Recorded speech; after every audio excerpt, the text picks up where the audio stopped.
Salut à tous les amis, c'est ShineSB, on se retrouve aujourd'hui pour un nouveau tuto sur Visual Basic qui m'a été proposé par un abonné, donc je le remercie.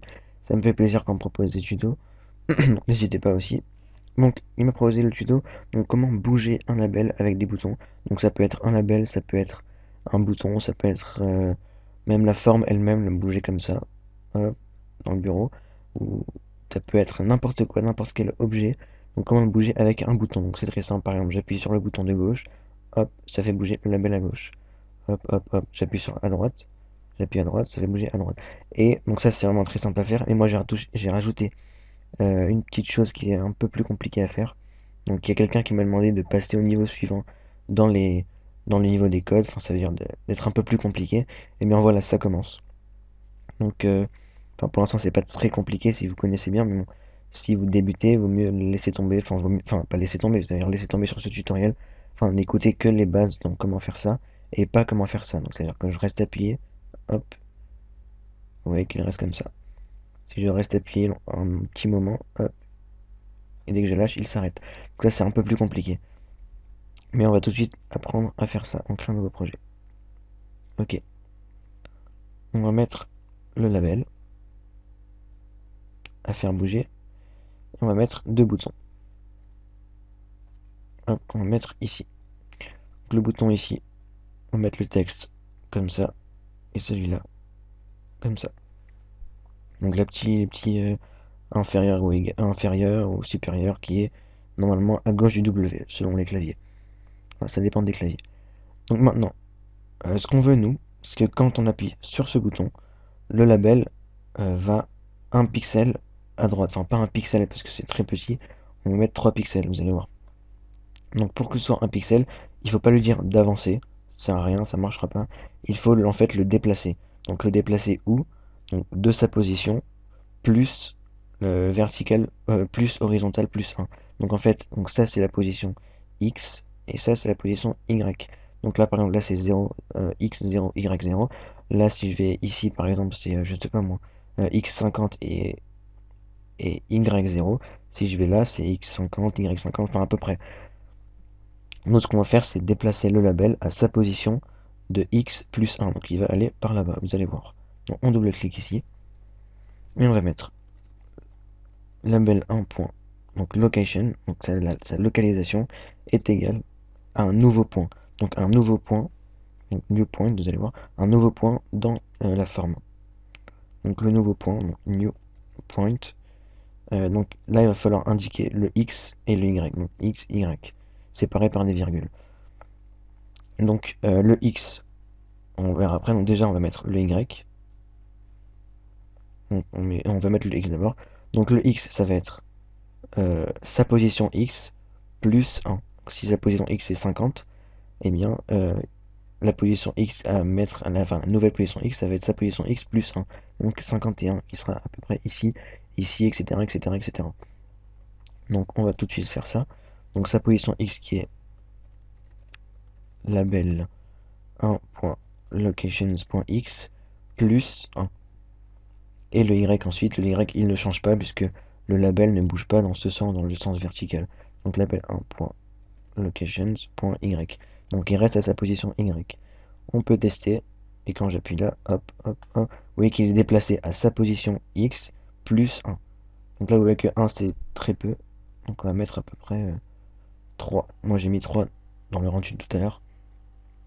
Hop, pareil pour l'autre. Donc label 1.location, on va copier le code et je vais vous expliquer en même temps. CTRL G. Donc toujours le label 1 à nouveau point. Donc là ce sera pas x plus 3, puisque si on fait plus 3 ça va être là, mais ça va être x moins 3. Donc s'il est à 50, il va aller à 47 qui est ici. Donc moins 3. Donc la position x on ne touche pas, ça sert à rien, c'est pour déplacer verticalement. Oui c'est comme ça verticalement. Donc on appuie là, ça marche, on appuie là, ça marche. Maintenant, si vous voulez par exemple déplacer en hauteur, on va le faire juste pour le bouton du haut, juste très vite fait. Donc on double-clique, on copie, donc j'ai déjà copié, collé. Donc là on s'en fout du X puisqu'on va le déplacer en hauteur. Donc X il reste tout le temps pareil. Donc il reste tout le temps sur cette ligne en fait. Il va juste augmenter comme ça. Donc là, on va mettre plus 3. Et si vous voulez le faire descendre, ce sera moins 3. Donc, hop, hop, ça marche, et là aussi, ah non, donc c'est, oui, donc c'est moins 3, excusez-moi. Pourquoi moins 3? Parce que la position 0 c'est ici, donc si je descends ça va être plus, donc par exemple si je descends ça va être 10, 15, 20, 25, 30, 35, etc. Donc si je veux remonter ça va être donc 50, 45, 135, etc., etc. jusqu'à 0. Donc là, hop, et là ça marche pour monter. Pour descendre, ce sera donc plus 3. On va pas mettre ici.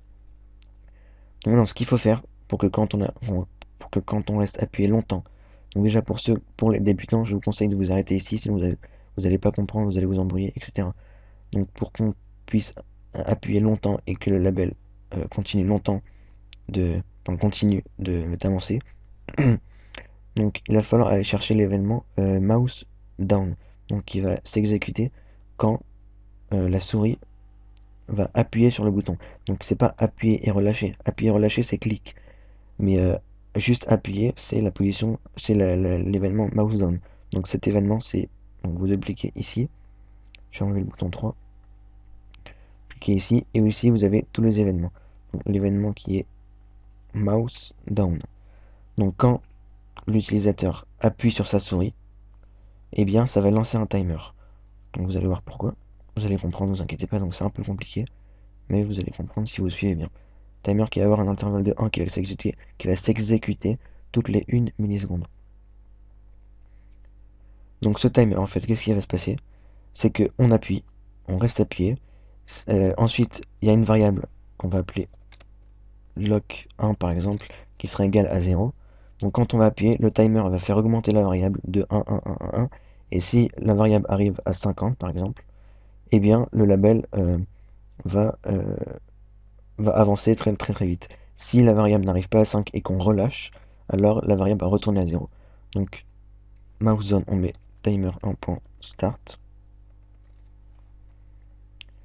Et dans le timer, on double-clique, on va mettre lock1 est égal à lock1 plus 1. Donc plus rapide, donc ça veut dire qu'en fait lock1 s'il est égal à 0, il va être ensuite égal à 1. S'il est égal à 1, il va être égal à 2. Donc on va l'incrémenter, donc l'ajouter de 1. Donc il y a une méthode plus simple qui est plus égale 1. Comme ça. Donc quand on appuie sur le timer, la variable lock1 augmente de 1. Ensuite, donc si lock1 est plus grand que, on va mettre par exemple 200, donc c'est beaucoup, vous allez voir, je vais vous montrer. Si la variable lock1 est plus grand que 200, donc s'il appuie par exemple 200 millisecondes, donc c'est pas vraiment des millisecondes parce que, enfin, vous allez voir. Donc s'il appuie plus que 200 millisecondes, alors, donc le timer 1 point intervalle, donc l'intervalle du timer 1 change. On va la mettre à 50 pour qu'il s'exécute toutes les 50 millisecondes et il va avancer. Donc, je vais récapituler.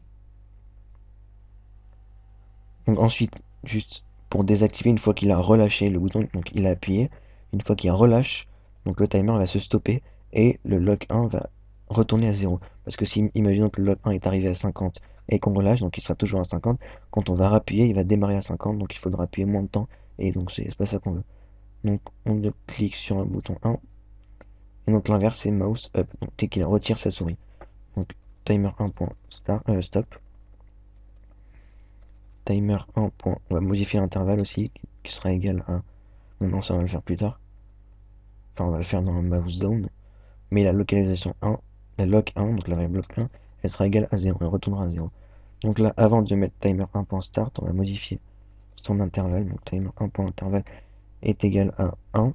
Parce que si jamais il a fait ça, eh bien on le remet à 1 l'intervalle. Et je crois que c'est bon, donc pour vous montrer, je reste appuyé. Il faut rester appuyé longtemps, je vous ai dit 200 c'est beaucoup. Mais regardez, pour vous montrer, je crois d'ailleurs j'ai fait une erreur. Je vais juste vérifier. Pour vous montrer, à chaque fois qu'on... Donc le timer va afficher, vous allez voir, regardez. Donc le label 1 va afficher la variable lock1. Je peux vous montrer. Label 1.text est égal à lock1. Vous allez voir.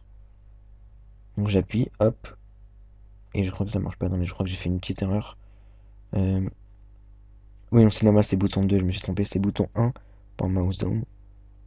que je l'ai fait sur le bouton 2. Bouton, voilà.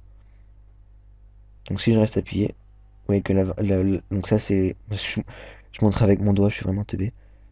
Hop. Donc ici, là, ça va afficher lock 1. Donc si je l'augmente, j'augmente. Dès que ça arrivera à 200, hop, il va avancer. Il va continuer puisqu'il est plus grand que 200. Donc là, j'ai relâché, ça n'a pas affiché 0. Pourquoi? Puisque le timer s'est stoppé. Et ensuite, la lock 1 est égal à 0. Donc il ne pourra pas afficher puisque le timer s'est stoppé.